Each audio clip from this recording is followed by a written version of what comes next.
जोरदार तालियों से स्वागत करेंगे चेतन सर का। तालियां जोर से बजनी चाहिए।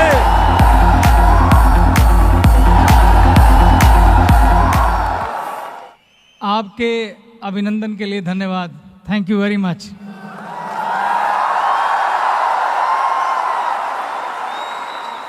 आज बड़ी सीधी सीधी बात करते हैं, कोई घुमा फिरा के नहीं, बिल्कुल सीधी बात।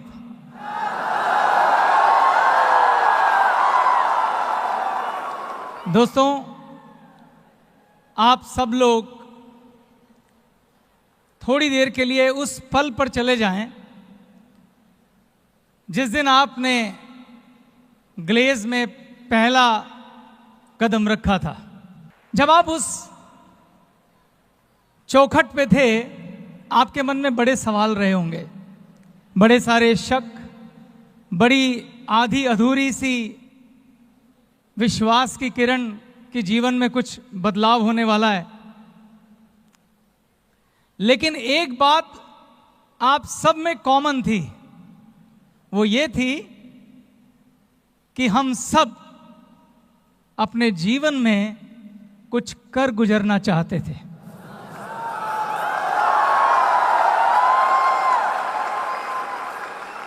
एक बात हम सब में कॉमन थी कि हम जीवन में एक बदलाव चाहते थे, हम लड़ना चाहते थे और अपने जीवन को एक नया आयाम देना चाहते थे। आप ऐसा चाहते थे और आप सबकी यहां जो मौजूदगी है वो इस बात का सबूत है कि आप जीवन में ऊंचा उठना चाहते थे। ठीक है? तो मैं यहां आज भविष्य के विजेताओं से बात कर रहा हूं।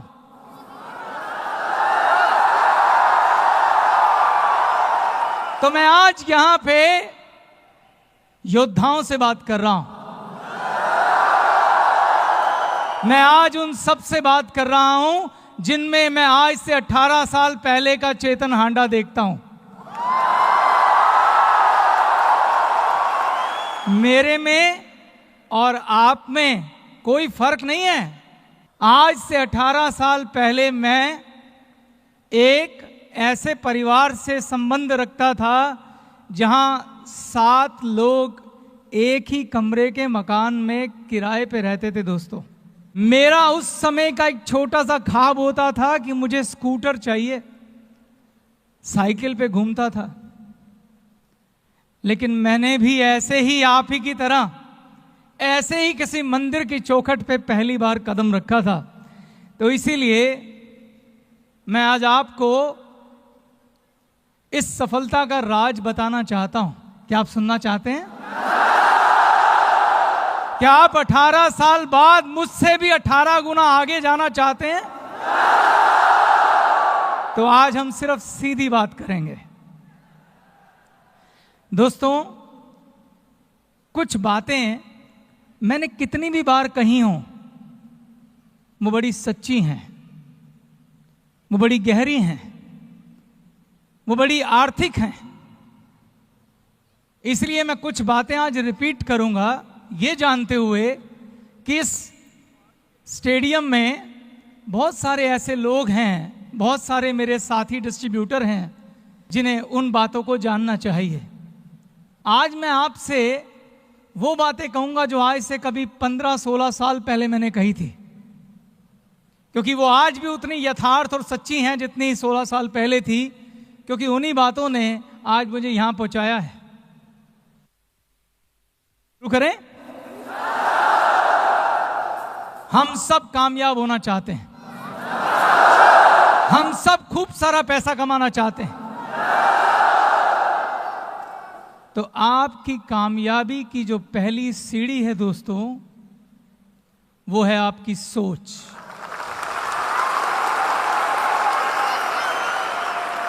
इस दुनिया में सबसे ताकतवर अगर कोई चीज है तो वो है आपकी सोच। सोच से ज्यादा ताकतवर कुछ भी नहीं। अगर आप कामयाब होना चाहते हैं तो सबसे पहले आपको अपनी सोच पे काम करना पड़ेगा। इस दुनिया में अगर कोई भी घटना घटती है तो सबसे पहले वो आपकी सोच में घटती है। ऐसा कुछ घटित हो नहीं सकता जो पहले सोच में ना घटा हो, और जो चीज सोच में नहीं घटती है और अगर वो घटित हो जाए तो उसे एक्सीडेंट कहते हैं। और हमारे जीवन में एक्सीडेंट बहुत ज्यादा नहीं होते, हमारे जीवन में वो होता है जो हमने सोचा होता है। ताजमहल सबसे पहले कहां बना था? किसी की सोच में। अगर आपको शादी करनी है तो पहले वो आपकी सोच में घटित होगी, बाद में वो वास्तविकता पे उतरेगी। तो पहला कदम सोच है। मैं इस शब्द पे इतना जोर क्यों दे रहा हूं? इस दुनिया में जितने भी कामयाब लोग हैं उनमें से 90% लोग मेरी तरह, आपकी तरह जमीन से उठ के आए हैं। सिर्फ 10% लोग रॉयल फैमिली से बिलोंग करते हैं। लेकिन इन सब में एक बात कॉमन है। वो कॉमन बात क्या है? इनकी सोच। सबसे पहले सोच में बदलाव की जरूरत है। जब सोच में कोई घटना होगी तो वो वास्तविकता में भी जरूर बदलेगी। सवाल ये है, आप कहेंगे सर इसमें क्या है, हम भी सोच लेते हैं। ये इतना आसान नहीं है दोस्तों। अगर आप जीवन में कामयाब होना चाहते हैं, अगर आप बड़ा पैसा कमाना चाहते हैं, तो सबसे पहले आपको अपनी सोच में कामयाब होना होगा। हम सब लोग बड़ा सोच नहीं पाते हैं, बड़ा सोचने से घबराहट होती है। आप सोच के देखिए, आज से पहले किसी महफिल में, दोस्तों के सामने, रिश्तेदारों के सामने कभी आपने दिल खोल के कहा कि यार मैं अपने जीवन में बहुत कामयाब होना चाहता हूं, बड़ा बंगला खरीदना चाहता हूं, बड़ी गाड़ियों में घूमना चाहता हूं, बड़े बड़े हवाई जहाजों में ट्रैवल करना चाहता हूं? हम कहने से भी डरते हैं। हम डरते हैं कि कोई मजाक ना उड़ाए। हमें डर लगता है कि लोग क्या बोलेंगे। लोग बोलेंगे भाई जमीन पे रहे, पहले 10,000 की नौकरी ढूंढ फिर बात करना। ऐसा है कि नहीं? ऐसा है। हम सोचने से भी डरते हैं। सवाल यह है कि हम सोचने से डरते क्यों हैं? इस दुनिया में अगर एक आदमी ने कोई भी चीज किसी दूसरे आदमी के लिए बनाई है तो उस चीज पर आपका हक है। सिर्फ हक आपको सिद्ध करना होगा। हवाई जहाज देवताओं के लिए नहीं बने हैं, इंसान ने बनाए हैं और इंसानों के लिए बनाए हैं। 5 स्टार होटल भगवान के लिए नहीं बने हैं, इंसान ने बनाए हैं, इंसानों के लिए बनाए हैं। ये बड़े बड़े बंगले, ये गाड़ियां इंसानों ने बनाई हैं, इंसानों के लिए बनाई हैं। अब सवाल ये है कि आप उन लोगों में आते हैं जो इन सब फैसिलिटी को एंजॉय करेंगे या नहीं। अगर आप आते हैं तो आपको अपनी पात्रता सिद्ध करनी पड़ेगी। आपको आगे बढ़ के साबित करना पड़ेगा, हां मैं वो हूं जो डिजर्व करता हूं इन सपनों के लिए।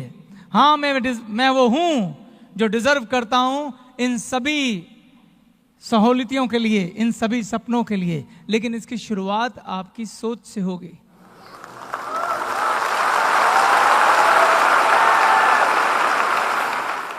हमारी सोच हमारी परवरिश से जुड़ी हुई है दोस्तों। ये बातें मैं आपको इसलिए कह पा रहा हूं क्योंकि मैं भी इसी दौर से गुजरा हूं। हमारी सोच का निर्माण हमारी परवरिश के वक्त होता है। और हमारी सोच का निर्माण करता कौन है?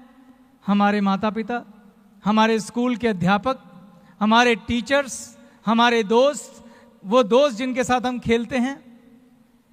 जब हम छोटे से बड़े हो रहे होते हैं तो हमारे स्कूल के टीचर, हमारे माँ बाप, हमारे रिश्तेदार, हमारे दोस्त हमेशा क्या कहते हैं कि बेटा अगर जीवन में कामयाब होना है तो क्या करना होगा? बेटा पढ़ो, बेटा लिखो, और जब पढ़ लिख के बड़े हो जाओगे तो तुम्हें एक अच्छी नौकरी मिलेगी। बचपन से लेके बड़े होने तक हमने खूब मेहनत की, क्योंकि हमें हमारी सोच में बार बार ये बोला गया कि पढ़ो लिखो मेहनत करो ताकि तुम एक अच्छी नौकरी कर सको। इस सोच में हमें नौकरी के लिए प्रोग्राम किया गया। हमें बोला गया कि आपको सिर्फ इतने पैसे कमाने हैं कि आप अपनी आजीविका चला सको। हमें कंजर्वेटिव सोच दी गई। और अगर हमने कभी किसी को बोला भी कि यार मैं तो लाइफ में कुछ बड़ा करना चाहता हूं, बड़ी गाड़ी बड़ा बिजनेस, तो लोगों ने हमारा क्या किया? मजाक उड़ाया। लोगों ने क्या बोला? ज्यादा ऊपर मत उड़, जमीन पे रह। ऐसा हुआ कि नहीं हुआ? इसलिए हमें बड़ा सोचने से भी डर लगता है दोस्तों। और सोच कितनी ताकतवर होती है, मैं आपको एक एग्जाम्पल देता हूं।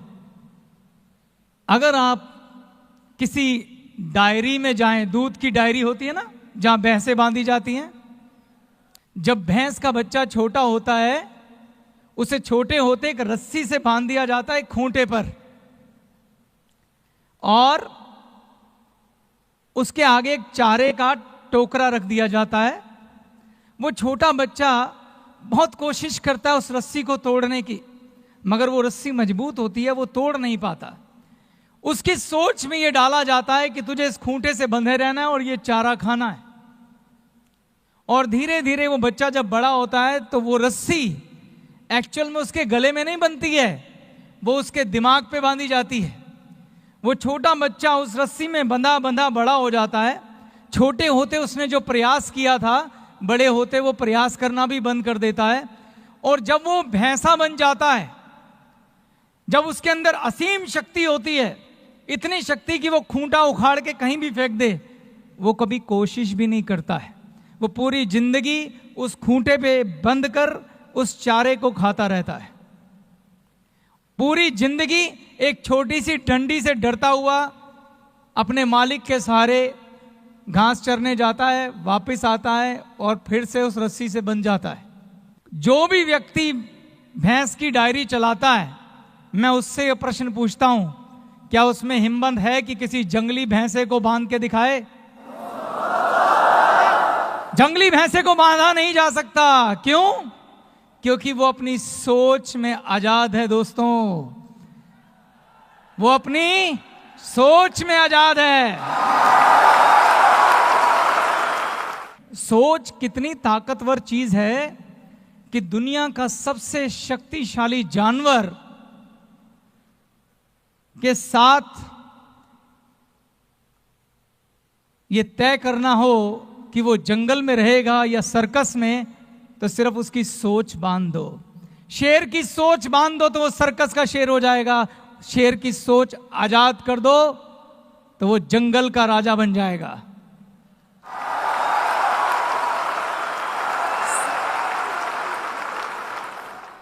एक बार एक बाज का अंडा कौवे के घोंसले में गिर गया। कोई ने सोचा कि ये मेरा अंडा है।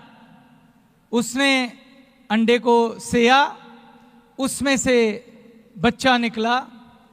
कौवी ने उस बच्चे को पाला। वो बाज के बच्चे को भी लगा कि कौवी मेरी मां है। बच्चे के पंख निकले, उसने उड़ान भरनी शुरू की। तो जब भी वो थोड़ा सा ऊपर उड़ता था तो उसकी मां उसे कहती थी, ना बेटा इससे ऊपर मत उड़ना, इससे ऊपर उड़ोगे तो गिर जाओगे। वो बाज का बच्चा, क्योंकि कौवे तो नीचे उड़ते हैं ना, वो बाज का बच्चा अपनी सोच में ऐसा गुलाम हुआ कि पूरी जिंदगी उस कुएं की ऊंचाई पर ही उड़ता रहा। हम सब लोग यकीन मानिए दोस्तों वही बाज के बच्चे हैं।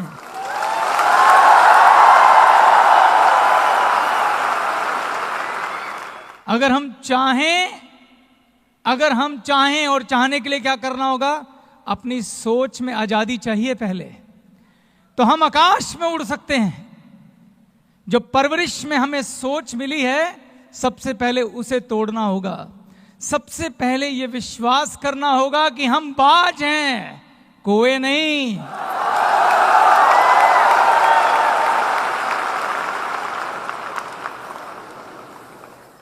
तो आज से सबसे पहले आपको बड़ा सोचना सीखा होगा। आज से आपको सीखना होगा कि आप खुलकर सोचें, बड़ा सोचें, जितना हो सके उतना बड़ा सोचें। इस दुनिया में अगर किसी इंसान ने किसी दूसरे इंसान के लिए कुछ भी बनाया है, वो आप हासिल कर सकते हैं, ये सोच के सोचें। याद रखिए दोस्तों, सोच पहला कदम है, आखिरी नहीं। अभी आगे की बात होनी है। तो सबसे पहले ये सोचें कि आज से जब हम अपने बच्चों से बोलेंगे कि बेटा पढ़ो लिखो और पढ़ लिख के एक एंटरप्रेन्योर बनना, एक बिजनेसमैन बनना, इतना बड़ा आदमी बनना कि हजारों लोगों को नौकरियां दे सको, लेने के लिए नहीं। अब हम नौकरी लेने के लिए काम नहीं करेंगे, नौकरियां पैदा करने के लिए काम करेंगे। हम रोजगार मांगने नहीं जाएंगे, हम रोजगार पैदा करेंगे। ये हमारी सोच होनी चाहिए। यस और नो? अब सोच के बाद अगली कदम की बात करता हूं। सोच और सपने में एक छोटा सा फर्क है। पहला कदम बड़ा सोचें और दूसरा कदम उस सोच से एक सपने का निर्माण करें। एक सपना जो आपका खुद का हो, एक सपना जो सच्चा हो, एक सपना जिसे आप मोहब्बत करते हो, एक सपना जिसे आप प्यार करते हो। और जब आप किसी से प्यार करते हैं ना दोस्तों, तो उसको पूरा करने के लिए या उसे पाने के लिए आप पूरी कायनात से लड़ जाते हैं। ये बात जानते हैं ना आप? तो सपना ऐसा देखो जिसे प्यार कर सको। इसलिए मैं कहता हूं सपना अपना होना चाहिए, किसी और का नहीं। जैसे आप अगर किसी लड़की से प्यार करते हैं, उसको सच्चे दिल से अगर मोहब्बत करते हैं, तो उसे पाने के लिए क्या करेंगे? कुछ भी करेंगे। यस और नो? पूरी दुनिया से लड़ जाएंगे। यस और नो? इसी प्रकार से अगर आप अपने सपने से प्यार करते हैं, तो आप उसे पूरा करने के लिए पूरी दुनिया से लड़ जाएंगे, दिन रात मेहनत करेंगे, पूरी ईमानदारी से अपना सब कुछ उसमें लगाएंगे। और यकीन मानो दोस्तों, अगर आपको अपने सपने पे विश्वास है, अगर सच्चा प्यार है, तो आपको यहां लाने से खुदा भी नहीं रोक सकता।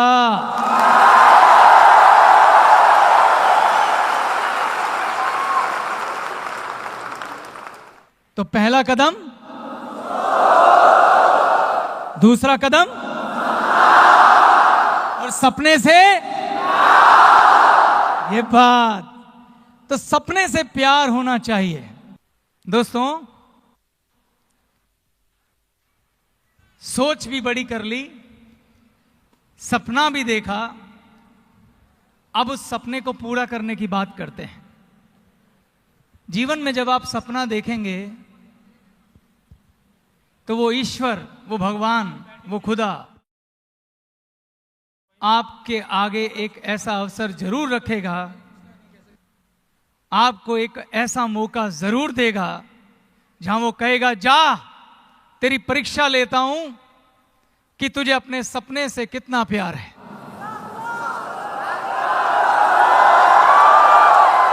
जा, खड़ा हो, लड़ और अपनी मंजिल हासिल कर।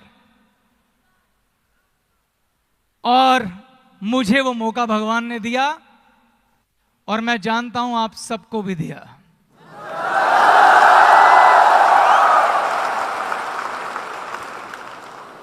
अठारह साल पहले मैं भी आप ही की तरह ऐसे कहीं बैठा था, जब मुझे भगवान ने मौका दिया। मैंने भी अपनी सोच के पैरामीटर तोड़े थे। मुझ में आप में कोई फर्क नहीं है। मुझे भी वही दोस्त, वो लोग, वो रिश्तेदार, वो माँ बाप मिले थे जिन्होंने मुझे सोच दी थी। लेकिन हमने उस दिन ऐसे ही किसी गुरुजन के मुंह से कुछ सुना था और उसी दिन अपनी सारे पैरामीटर को तोड़ दिया था। मैंने आपसे कहा था कि दुनिया में जितने भी कामयाब लोग हैं उनमें से 90% लोग वो हैं जो हम जैसे लोग हैं, जो आप जैसे लोग हैं, जो नीचे से उठ के ऊपर आए। मैं ऐसे किसी एक आदमी का एग्जाम्पल आपको देता हूं। धीरूभाई अंबानी का नाम सुना है आपने? पिक्चर भी देखी होगी और उसके नाम को आप जानते हैं, यही काफी है जानने के लिए उसने जीवन में क्या हासिल किया। लेकिन मैं धीरूभाई अंबानी से भी ज्यादा एक व्यक्ति की रिस्पेक्ट करता हूं जिसके बारे में मैं आपसे बात करूंगा। 1868 1868 बॉम्बे में एक बैंकिंग फर्म चलाने वाले व्यक्ति का एक बेटा जिसकी आयु थी 29 वर्ष, 1868 में उसने एक कंपनी शुरू की और उस कंपनी का नाम है टाटा।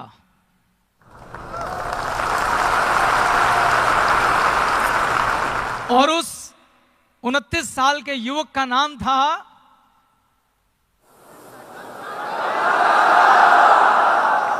जमशेद जी।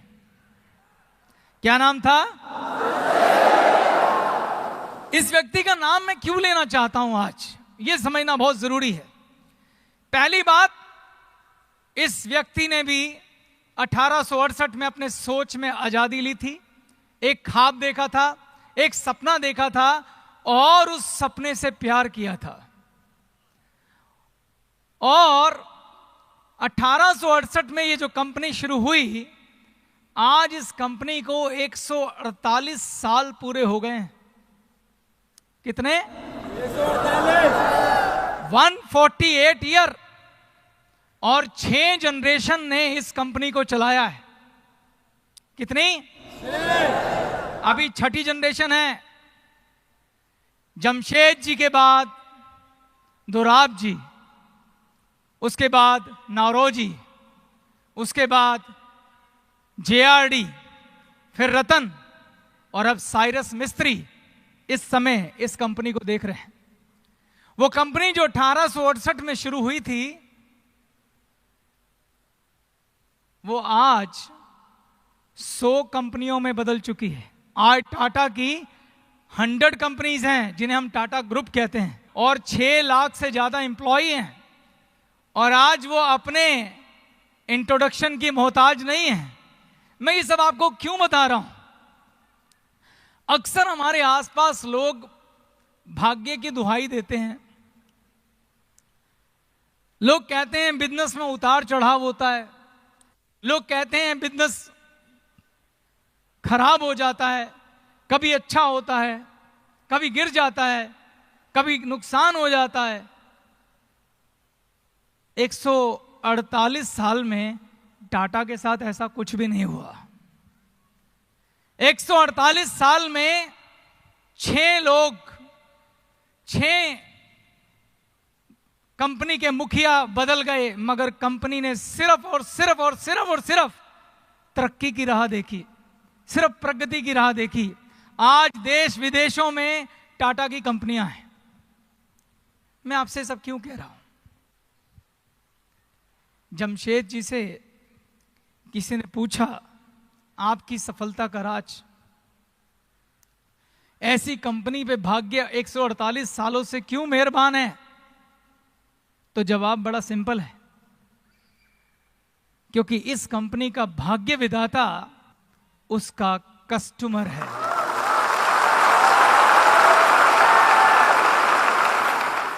जिस कंपनी का भाग्य विधाता का कस्टमर है, के भाग्य को कभी आंच नहीं आ सकती। दोस्तों, कोई भी कंपनी कितनी सफल होगी यह तय करता है कि उसका प्रोडक्ट कितना बिकेगा। अगर कंपनी कोई बोले ये कंपनी का डाउनफॉल शुरू हो गया, तो मतलब एक ही है कि उसका प्रोडक्ट नहीं बिक रहा है। यस और नो?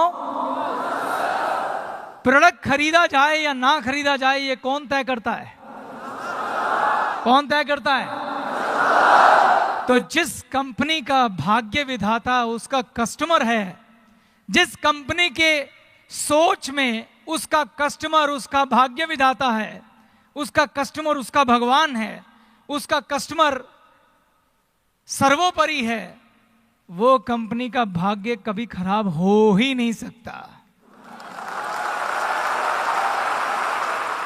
मैं इस स्टेज के माध्यम से जो आपको कहने जा रहा हूं, अगर आप सब लोग आज यहां बैठे हैं, अपनी सोच में ये तय करते हैं कि हमें ग्लेस को वैसी ही कंपनी बनाना है जैसे टाटा ग्रुप है, क्या हमें बनाना है? क्या हम भी ऐसा ख्वाब देख सकते हैं कि हमारी आने वाली 6 जनरेशन, 6 नहीं आगे तक, इस कंपनी का भाग्य उदय रहे और हम अपने बच्चों को एक काम दे के जा सके? क्या हम ये चाहते हैं? अगर हम ये चाहते हैं तो हमें अपना भाग्य विधाता कस्टमर को बनाना होगा। किसे बनाना होगा? अगर हम कहते हैं कि हमें कस्टमर को भाग्य विधाता बनाना है तो उसे बनाया कैसे जाता है, पहले वो समझने की आवश्यकता है। कैसे बनाते हैं कस्टमर को भाग्य विधाता? अगर हम किसी को खुश करना चाहते हैं तो क्या करना चाहिए? अगर आप अपनी गर्लफ्रेंड को खुश करना चाहते हैं तो आप उसे तोहफा देंगे अपनी पसंद का कि उसकी पसंद का? उसकी पसंद का। तो अगर आप कस्टमर को भाग्य विधाता बनाना चाहते हैं, अगर कहते हैं कि कस्टमर वंदनीय है, और वो वंदनीय है भी, क्यों वंदनीय है? जब एक कस्टमर प्रोडक्ट खरीदता है, उससे जो पैसा पैदा होता है, उससे मेरे सपने पूरे होते हैं। वो सपना जिसे मैंने प्यार किया है, अगर आपको आपके प्यार से कोई मिला दे, अगर आपको कोई आपके प्यार से मिलन करा दे, तो वो पूजनीय है कि नहीं? तो अगर आप अपने सपने से प्यार करते हैं तो आपके सपने से आपकी मुलाकात आपका कस्टमर कराएगा। इसलिए यह जरूरी है कि आप समझें कि कस्टमर कैसे खुश होगा, और कस्टमर कैसे खुश होगा ये कौन बताएगा? कौन बताएगा? कस्टमर ही बताएगा। तो मैं आपसे कहता हूं कि आज के इस युग में कस्टमर सेंट्रिक है। जब आप किसी कस्टमर को प्रोडक्ट बेचने जाते हैं, जब आप किसी कस्टमर के पास प्रोडक्ट लेके जाते हैं, तो आप उसे वो प्रोडक्ट मत बेचिए जो आप बेचना चाहते हैं। आप ये जानने का प्रयास करिए कि उसकी जरूरत क्या है, वो क्या खरीदना चाहता है, और उसके मुताबिक उसे प्रोडक्ट दीजिए। आप उसकी दिल से, श्रद्धा से रिस्पेक्ट कीजिए, उसे झूठ मत बोलिए, उसे फरेब मत करिए। अगर आप उसे झूठ बोल रहे हैं, उसके साथ फरेब कर रहे हैं, आप उसे गलत बात कर रहे हैं, बात बढ़ा चढ़ा के बोल रहे हैं, आप चीटिंग कर रहे हैं, सॉरी दोस्तों, जितनी मर्जी बड़ी सोच कर लो, जब सपनों से प्यार नहीं, कस्टमर के लिए रिस्पेक्ट नहीं, भाग्य विधाता के लिए इज्जत नहीं, तो आपके सपने पूरे नहीं हो सकते। आपके सपने पूरे नहीं हो सकते। कस्टमर ही आपको बताएगा कि मुझे क्या चाहिए। उसके साथ ईमानदारी, सच्चाई के साथ पेश आए। मैं आपको सफलता के कुछ सूत्र बताता हूं। सबसे पहले जो भी कोई डिस्ट्रीब्यूटर आता है, जो भी डिस्ट्रीब्यूटर है, उसे सबसे पहले अपनी ट्रेनिंग पूरी करनी चाहिए। 7-8 दिन लगा के, 10 दिन लगा के पूरा ज्ञान प्राप्त करना चाहिए, पूरी ट्रेनिंग लेनी चाहिए। हर प्रोडक्ट की ट्रेनिंग लेनी चाहिए कि इस प्रोडक्ट के अंदर क्या है, इसे प्रयोग करने की विधि क्या है, इसके फायदे क्या हैं। दूसरे नंबर पे इन सभी प्रोडक्ट को इस्तेमाल खुद करके देखना चाहिए। आप बता सकते हैं मैं ऐसा क्यों कह रहा हूं कि हमें खुद इस्तेमाल करके देखना चाहिए? ताकि जब आप किसी कस्टमर को जाके किसी प्रोडक्ट की तारीफ करें तो झूठी नहीं करें, यहां से दिल से निकलनी चाहिए सच्ची तारीफ। और मैं आपको छूट देता हूं कि अगर आपको कोई प्रोडक्ट पसंद नहीं आया, अगर आपको कोई प्रोडक्ट अच्छा नहीं लगा, आप हमें बताइए, मत बेचिए कस्टमर को, होने दीजिए नुकसान, गलत चीज नहीं देंगे कस्टमर को, नहीं देंगे कस्टमर को कोई गलत चीज। आप हमें बताइए, हम इंप्रूव करेंगे, उसे और बेहतर करेंगे।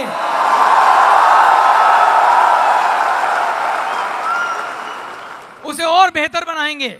यहां आपको इतनी टीम से मिलाया, एक फैमिली है हमारे वेंडर, हम उनकी जान खाएंगे, बेटर बना के दो।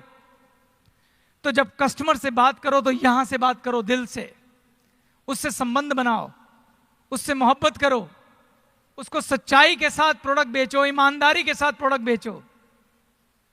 देखो दोस्तों, हमेशा हमारे पास दो विकल्प होते हैं। हमारे पास, सबके पास हमेशा ऑप्शन होती है, विकल्प होते हैं। एक विकल्प होता है शॉर्टकट, छोटा रास्ता। इसमें कोई संदेह नहीं, कई बार छोटे रास्ते पे फटाफट जल्दी थोड़ा सा पैसा आ जाता है। लेकिन एक होता है सही रास्ता। मैं छोटा नहीं कह रहा हूं, सही रास्ता। सही रास्ता थोड़ा बड़ा हो सकता है, थोड़ा मेहनती हो सकता है, मगर मैं आपको यह कहता हूं कि छोटे रास्ते में आपकी सफलता का अंत जल्दी ही निश्चित है। लेकिन बड़े रास्ते में आप वो इबारत लिखेंगे जो जमशेद टाटा ने लिखी। बड़ा रास्ता चरित्र का रास्ता है। बड़े रास्ते में जब आप घर जाएंगे तो अपने बच्चों को फक्र से बोलेंगे कि तुम्हारे पापा मेहनत करके आए हैं और एक ऐसे रास्ते का निर्माण कर रहे हैं बेटा, जब तुम अपने पापा पे फक्र करोगे। जब मैं तुम्हारे लिए रियासत में एक खूबसूरत बिजनेस छोड़ के जाऊंगा। तो हमेशा आपके पास विकल्प होते हैं, आपको चुनना होता है। हो सकता है आपकी अपलाइन, हो सकता है आपके कोई टीचर आपको छोटे रास्ते की गाइडलाइन दें, लेकिन ग्लेज के बिजनेस की खूबसूरती है कि आप जहां खड़े हैं बात वहीं से शुरू होती है। आपके पास हमेशा चुनाव होता है। ठीक है, मेरी अपलाइन गलत चली होगी, लेकिन मैं ठीक चलूंगा, क्योंकि आपके पास अच्छे गुरुजन भी हैं, अच्छे टीचर भी हैं, अच्छा रास्ता बताने वाले भी हैं। आप उनको फॉलो करो, अपनी अंतरात्मा को सुनो, सही रास्ते पे चलो और जमशेद टाटा का रास्ता लो। ऐसा रास्ता लो कि तुम युग की इबादत लिख सको। ऐसा रास्ता नहीं जो तंग गलियों से निकलता हुआ अंधेरे में जाता हो। दोस्तों, अगर आप से मैं एक सवाल पूछूं, अपने मन में जवाब सोचना। क्या आप किसी ऐसे व्यक्ति को जानते हैं जिसकी आप बड़ी इज्जत करते हो? अपने मोहल्ले में, अपने गांव में, अपनी रिश्तेदारी में? क्या आप जानते हैं? क्या आप ऐसे किसी दुकानदार को जानते हैं जहां आप हमेशा सामान खरीदने जाना चाहते हो? क्या आप जानते हैं? हर एक के पास कोई ना कोई वो दुकानदार होगा। अब मेरा एक और सवाल, आप सिर्फ उसी दुकानदार के पास क्यों जाते हैं? ऐसा क्या करता है वो दुकानदार कि आप उसकी इज्जत करते हैं और आप सिर्फ उसी से सामान लेने जाते हैं, दूसरे के पास नहीं जाते? ध्यान से सोचिएगा दोस्तों, वो वही दुकानदार है जिसने अपने कस्टमर को भाग्य विधाता कहा है।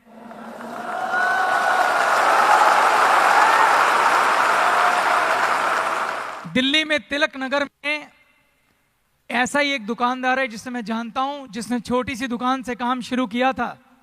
आज उसके यहां 40 सेल्समैन हैं, बिजली की दुकान है। और उसकी खूबसूरती क्या है? इतना ईमानदार है, इतना सभ्य है, इतना व्यवहारजनिक है, इतना कस्टमर फ्रेंडली है। अगर आप उसके पास एक छोटे बच्चे को भी सामान खरीदने भेज देंगे तो वो कभी धोखा खा के नहीं आएगा, कभी नकली चीज नहीं बेचेगा। और तो और, अगर आप सामान वापस करने जाएंगे, 1 मिनट से पहले पैसे वापस करके सामान रख लेगा। जब ऐसे व्यक्ति के पास हम जाते हैं तो हम जब उसको पैसे देते हैं, वो हमें प्रोडक्ट देता है, तो हम जानते हैं उनको पैसे के साथ साथ क्या दे के आते हैं। जब एक बिजनेस ट्रांजैक्शन होती है, जब एक प्रोडक्ट बिकता है, खाली दो चीजों का आदान प्रदान नहीं होता। आपको लगता है हमने किसी को पैसा दिया और बदले में प्रोडक्ट ले लिया, बात यहां खत्म नहीं होती है दोस्तों। यहां दो पॉसिबिलिटी हैं। आप एक दुकानदार के पास गए, आपने उसे पैसे दिए, उसने आपको प्रोडक्ट दिया। अगर वो दुकानदार शॉर्टकट वाला है, अगर वो झूठा है, अगर वो बेईमान है, तो क्या होगा? आप उसको क्या दे के आएंगे पैसों के साथ साथ? बद्दुआएं। आप उसको क्या दे के आएंगे? डिफेम। डिफेम मतलब बदनामी। जब आप घर पहुंचेंगे आपको पता लगेगा उसने ज्यादा पैसे ले लिए, उसने गलत चीज बेच दी, उसने खराब चीज बेच दी, तो आप 10 लोगों को जाके बताएंगे कि नहीं बताएंगे कि वो दुकानदार खराब है? बताएंगे? उस दिन उस दुकानदार ने हो सकता है एक प्रोडक्ट में शॉर्टकट से 10 रुपए फालतू कमा लिए हों, लेकिन वो जिंदगी भर का धंधा खो गया उस दिन। अब मैं दूसरे दुकानदार की बात करता हूं। एक दुकानदार था जिसके पास आप प्रोडक्ट लेके आए, आपने उससे प्रोडक्ट खरीदा, उसने आपको वाजिब दाम पर पूरी ईमानदारी के साथ असली प्रोडक्ट दिया। आप घर गए, तभी आपको लगा मुझे ये प्रोडक्ट पसंद नहीं है। आप वापस उस दुकानदार के पास गए कि भाई ये प्रोडक्ट हमें पसंद नहीं है, आप ये रख लो और पैसे वापस कर दो। दुकानदार ने आपसे बिना सवाल किए आपके पैसे वापस कर दिए, आपने पैसे लिए, आप घर आ गए। क्या यहां कोई बिजनेस हुआ? क्या यहां कोई बिजनेस हुआ? आपने उसका प्रोडक्ट वापस कर दिया, पैसे लेके घर आ गए। क्या उस दुकानदार ने कुछ कमाया? यहां आज बहुत बड़ा बिजनेस हुआ दोस्तों। उस दुकानदार ने बहुत कुछ कमाया। जानते हो क्या कमाया उसने? आपका विश्वास कमाया।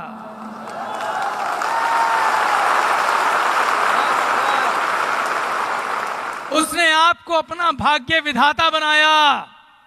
और जब आप 10 लोग के पास मिलेंगे, आप उसके 10 बार गुण गाएंगे और आप उसके पास 10 कस्टमर भेजेंगे। उस दिन उसने अपना बिजनेस 10 गुना बड़ा किया।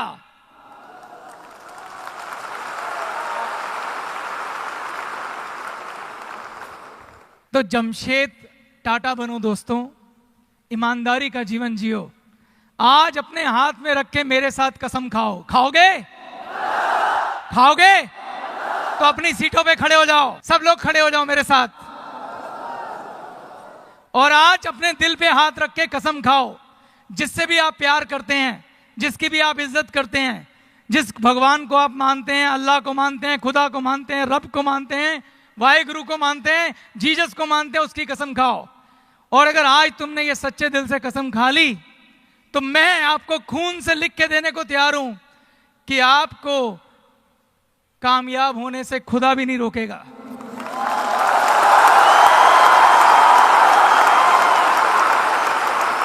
तो मेरे साथ शपथ लो।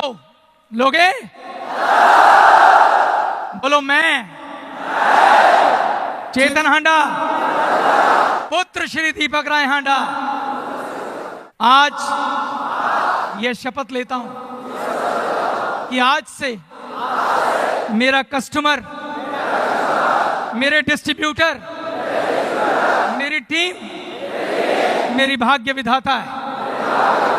आज से मैं पूरी ईमानदारी के साथ, पूरी सच्चाई के साथ, पूरे दिल के साथ, पूरी श्रद्धा के साथ इस बिजनेस को करूंगा। ग्लेज मेरी वंदनीय कंपनी है। मैं कोई भी ऐसा काम नहीं करूंगा जिससे कंपनी की छवि को नुकसान हो।